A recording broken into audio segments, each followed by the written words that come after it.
Welcome to Getting Ghosted. This is an Intuitive Soul Collective podcast, and I'm your host, Allie Horner. Welcome back to the podcast, everyone. Today I have a fun little episode. We're going to do some questions that have to do about with how the other side communicates and maybe in ways that we might not always recognize. So I hope that this is a fun one for you guys. I know I've been taking some time off to make sure that I could really give the podcast the time and energy that it needs. And I've been thinking about doing it in seasons from now on so that I have a little bit more of my time and energy back. I'm also working on some fun things behind the scenes. I'm not ready to announce them all yet, but I have been really thinking about what really feels right and feels good for me. And I think I'm getting closer and closer to being ready to announce what it is, which is something akin to like a snail mail club slash spirit zine, like a magazine, mini magazine type of thing. So I really want to share more of your stories in there and feature more of your communication with your loved ones, the signs you're getting from your loved ones. I just love, one of the things I love most is hearing other people's stories. And when I was young, one of my favorite things to do was just run home and check my mailbox and find my magazines and catalogs and all that fun stuff. But I used to love to read like Sports Illustrated for kids and Teen Vogue and 17 magazine, all those fun things. And I would just like, grab my snacks and grab my like crispy Coca-Cola, and I would just settle in my room and read all of my magazines all in one sitting. And I just looked forward to it so much. And I feel like we are just so zapped from being online so much, but like I really feel like a lot of people miss getting to hold something really beautiful and really well made in their hands. To, a lot of people love to actually hold or flip through a good book. And so, so I've been wanting to create something that's kind of like a spiritual snail mail or magazine type of thing. Now, if it's a magazine, I can't promise that it's going to be huge right off the bat, I want to make sure it's very cost efficient as well.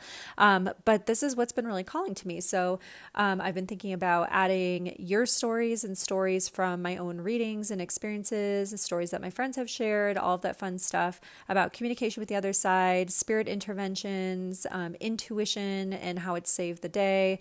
All of the sorts of like really cool experiences that I've showed you, that there's more out there than what we think, that life goes on beyond death, and that we just have more spiritual support and, support from higher beings as well than we realize. I feel like that's the most powerful part about this work, is just getting to share our stories and hear each other's stories. And also, I think it can also be very helpful for people who are grieving and looking for support after a loved one dies and moves into their non-physical. So that's what I've been wanting to create. I was thinking maybe I'll do some tips and tricks each month, and maybe interviews with people, things like that. So if you're interested, just keep an eye out for that, because I will be creating a waitlist, almost like a pre-sale or waitlist for people to get on board. It will really help me know how much, because I'm going to have to set aside for materials and budget time and energy, and obviously for materials for this. And I want it to be really well done. I don't like to put things out there if they're not really well done. So I know not everything will be perfect, but something like this, where it's like something that tangible that you hold in your hands, feels like I really want to have it well put together for you guys. I want to make sure that it really serves a good purpose too, and that it's actually really like something you guys will enjoy reading and getting. So if you guys like do a pre-sale with me, and I will set that up soon and let you guys know when I have it. But once I start to get that rolling, it'll help me so much if you guys sign up for it. If you like truly are like excited about it, just because then I can start to budget my time and money for supplies and stuff like that. And really make sure that I have all of that kind of like really planned well and buttoned up. It's really interesting because I'm very much like a psychic and a medium, but in my past I worked in marketing, and I did a lot of stuff with social media, but I also did a lot of creative project management and account management and stuff like that, but mostly like project management. So I'm like almost going back to my project management days of having to like schedule out and do like a full like deadline outline, like project management schedule of like, okay, if I'm going to have this ship out on this date and arrive to people by that date, let's back this out. Like where you have to reverse engineer, like when your editing has to be done, when final drafts have to be in, when things have to be submitted to a printer. Then you have to look for like, am I going to print it at home or, work with a printer? Cause then what are their timelines? Like, when do I have to have all the stories in, all of the tips written, everything done and edited? And then when do I have to have it laid out? All of that stuff's been going through my brain. So this is how I can tell, though, as a manifesting generator, that I'm doing something that I actually need to be doing, is because all those steps fall into place more seamlessly. So that's what I'm working on kind of behind the scenes. That's also why I'm taking a little more time away from doing TikTok live and from doing as many TikTok videos. I will still be on there, but I'm just not as often. And I've said this about TikTok live before as well. I do have my private readings open. So I hope that you guys will come and check those out, because I'm only going to be opening those like a couple of times a year, just to make sure that I am really conserving my energy. And right now I do have like sit down readings where you can actually book and get on my calendar to talk for 30 to 45 minutes, depending on what you need. And I have a bunch of different kinds of readings that you can do, from mediumship, where you call in a specific loved one to chat, to asking for advice around your calling and career, to all sorts of different things, like asking your spirit guides about different situations. So I hope that you guys will come and check that out. And then I also have my usual WhatsApp and audio recording readings. So anyhow, let's get to it on this episode. So for this one, we have some really fun listener stories that come from a really specific type of topic, which is recently in October, I did a really fun spirit guide live Q&A for my Patreon group. And so they got to ask some interesting questions for the guides. There was actually a couple questions about using, like, how guides communicate and what's communication and what's not.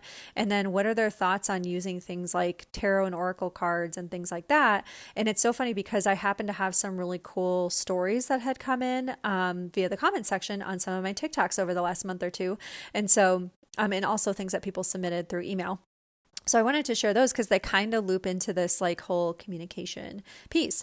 Now I do have my guides over here. And so we'll start off with a comment that Kat left in the Patreon. And she said, do our guides like or enjoy communicating with us via pendulums, tarot, and other tangible communication objects? So I'm guessing like dowsing rods and Ouija boards, things like that as well. Or are those better served for other energies? I hope that makes sense. And so one thing my guides have always said is, like, it's not that you can't use these things, but when you are using those things, you're going to be very limited in your communication with them. And so they're kind of over here and they're like, we would rather you not rely on those things or use those things when you're first developing. Like, think about them like they might be your step into a first step into using your intuition more or beginning to communicate more, but they're not meant to replace your spiritual communication or your intuition itself. Sometimes we can get clues from the world around us, like from an oracle card or a tarot card or a pendulum. But again, though, if we're using that, that's going to be really limited in how much it can communicate with us or how much they can communicate with us through that thing, right? So the key thing is actually when I teach my courses, I tell people don't use any of your tools, because I often see I see people using them as crutches instead of actually leaning fully into their intuition. When you take those tools away, your ability to communicate with the other side and your intuition is going to get really, really crisp and really, really clear. And that's often how it works. But I can always tell if someone's still using a crutch because the answers that they're getting from their guides will be a lot more limited, not because you're limited or because the guides are limited, but because you need to kind of open your mind more and stop relying on that crutch. It's kind of like they're showing me when a kid is learning to swim and they know how to do it, but they still want to use the kickboard or the little floaty inner tube or noodle, or they want to keep the water wings on, but they already know how. And it's like they're leaning into that thing because they think they can't do it, but they already can. So sometimes they just need to kind of jump in and have a safe person there to land so that, and just in case. So having like a guide or a teacher there or a class to practice with or kind of bounce things off of can be really helpful as well. That's why I always love to teach in groups as well. And I do some individual stuff, but I mostly love to teach people in groups so that you guys can practice together. But a lot of the time, we don't want to be overusing that crutch or overusing that thing because it can actually start to stunt our growth a little bit more, right? So kind of going along with that, there was someone online who mentioned a really unique way that her loved ones are giving her signs. And so again, this is something where it's like, oh, that's cool to have that sign, but we don't want to lean into that as the only means of communication. And it reminded me of something that's coming out, which is Stranger Things, and how in the very first season, Will, or some people have theorized potentially Vecna was using all of the lights in the very beginning, the very early episodes of the show to communicate with Joyce. So FB Dylan on TikTok said, recently I asked my dad to please give me a sign if he could hear me or he was around. And then she said he died in January. That night, the smoke detector in my room beeped 3 times. There was no ongoing chirping like the battery being dead, and there was no smoke. Years ago, I asked a deceased childhood friend to communicate with me. Not long after, my alarm clock started going off when it wasn't set. That happened a couple times one night. So it sounds like for this person, they're one of the ways that that they can get their attention is through their smoke detectors, and specifically like as a really specific means of communication, because for this person that might be like one of the signs that she recognizes. It's not meant to be the only means of communication, just sort of like a little bit of like, hey, I'm here, I'm saying hello, I'm ready to talk or connect when you are, but I'm just letting you know that I'm here. And spirits can absolutely use electricity. They love to use things like flickering lights, twinkle lights, turning TVs on and off, I've heard of, or radios, and using smoke detectors. I even once heard a story that I thought was so cool. And I forget who shared this originally. So I think I read it somewhere. So if you recognize it, feel free to reach out to me and let me know where it's from, because I cannot remember for the life of me. But essentially, there was this couple who were living together, and I believe the father passed away, the woman's father passed away. And in a moment of grief, her radio that had been like, I think his radio had kept turning on. And so she finally unplugged it and had put it away. And then it turned on again, and they realized it was him trying to communicate with her because the radio was no longer plugged in and it was still working. And it was an old radio. It was not a battery powered radio. So I thought that was super cool, just as an example that the other side can certainly use electricity and technology to communicate with us as well. But again, we don't want to use these outside things as crutches. They're just there to be there to help us. And so again, one of the things that I kind of recognize with this is, so when I was first practicing with my guides, I learned this lesson the hard way because I was using my pendulum. And I was using it I had made essentially my own letters and numbers, alphabet, almost like a Ouija board. And so I was using my pendulum with that. And I realized very quickly that yes, the other side can use the pendulum, but it was going to be very slow going, instead of just receiving the messages clairaudiently and trusting what I was hearing or trusting what I was feeling. It made things very slow going. And 2, in addition, when you work with a pendulum, your energy can screw with the pendulum. We do have subconscious reflexes and subconscious movements that we make. So when you're doing something handheld like dowsing rods or a pendulum, yes, you can impact the answers that are coming through from that. So that's something to keep in mind too, just because sometimes it breaks people's faith if they're faith in the other side. If they're oh my gosh, well, I got this answer from the other side and it wasn't true and I used my pendulum, and it's well, try not using your pendulum and see if the answer changes. Now, another fun thing that they can do kind of along the lines of this is they can actually kind of play with physical objects. And we don't talk about this as much just because I think it kind of spooks people a little bit more than it needs to. But a lot of times guides and loved ones on the other side, when they move physical objects, they're called tricksters or negative energies or entities. That's not what's going on. They're not negative energies. They're not tricking you. Oftentimes they're trying to communicate with you, and they're trying to get a good laugh out of you. And so actually earlier, I had seen something on TikTok about a young man who had passed away, who was really well known. And I was not very familiar with him though. I just became aware of like, oh, he's very well known in like a certain region. And immediately I had this beautiful energy coming through. And I was like, oh, he is just radiant. And he had just passed. And right at that moment, as he was talking, he was telling me all of these wonderful things. And he was saying, I am the sun, and now I'm the rain, and I'm the stars in the sky. And like he was just really, really beaming with how beautiful he felt everything was. And right at that moment, I was sitting on my bed and I was feeling him there, and I was almost kind of like feeling how overjoyed he was to the point that I was almost in tears. And my eyes drifted upward into my little kitchen area where my son and I had made one of those paper chains, and it had broken, and there was one piece that had just been kind of hanging there, and me and my ADHD had been like, I'll fix that later. And I had left it there for several days and hadn't touched it, hadn't walked by it. Just it was just hanging there, like, and it just was like not even catching my attention. But for whatever reason, I looked up there and my eyes just gazed at it. And that was the moment that it just floated straight down. Mind you, I had no fans on, no AC on, no heat on. There's no doors open. There's no breeze that could be coming in to knock it down. There's no reason why that fell right at that moment. But he was showing me, see, I can be everywhere all at once. And he made the little paper on the paper chain fall. Which kind of brings me to, they can move around physical objects sometimes, but it takes quite a bit. And it always reminds me of in the show Ghosts, which there's a UK version and a US version. The UK version is my favorite so far. But there's this one character, I think his name is Julian, and he'll like get his little finger out where he's pointing at an object like really hard, like he's trying to scooch it with his finger. And he's like, like using all of his power and all of his energetic might trying to move something, and it'll be like one little scotch of a movement, and they're all like, yay.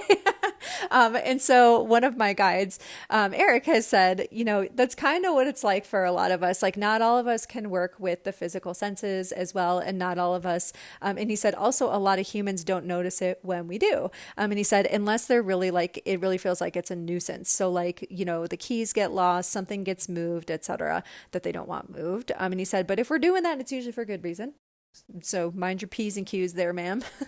Yeah, so they can actually like move physical things. But the key thing is we don't want to be waiting for that. So again, with like moving physical things, like, using their energy to move the dowsing rods, using their energy to move, the little thing on the Ouija board, using their energy to move the pendulum. We don't want to be waiting and relying on that because, again, that will make communication slow going. And then also you're having to rely on that outside sense to get that confirmation. And sometimes I would say to like people that I was teaching in class, like, well, what happens on the day that you're sitting on an airplane and you don't have your tarot cards there, you don't have your dowsing rods, or you can't take them out, you don't have your pendulum right there, like, you know what I mean? Could you imagine a pendulum on an airplane? So like, it's like, what if you don't have that tool there? Like you have to know that your consciousness is the tool. You are meant to be the connector. So like that's what being a medium is. You are the tool.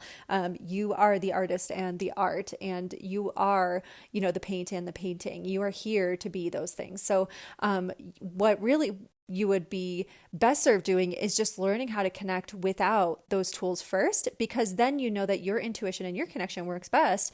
And then if you want to use tools, or if you want to use these other things, whether it's auto writing, painting, cards, pendulums, Ouija boards, whatever else, you're able to do that, or electricity or whatever you want to do, you're able to do that in a really grounded way because you're relying on your own senses first, instead of like waiting for to have those tools or to get communication through them in the future.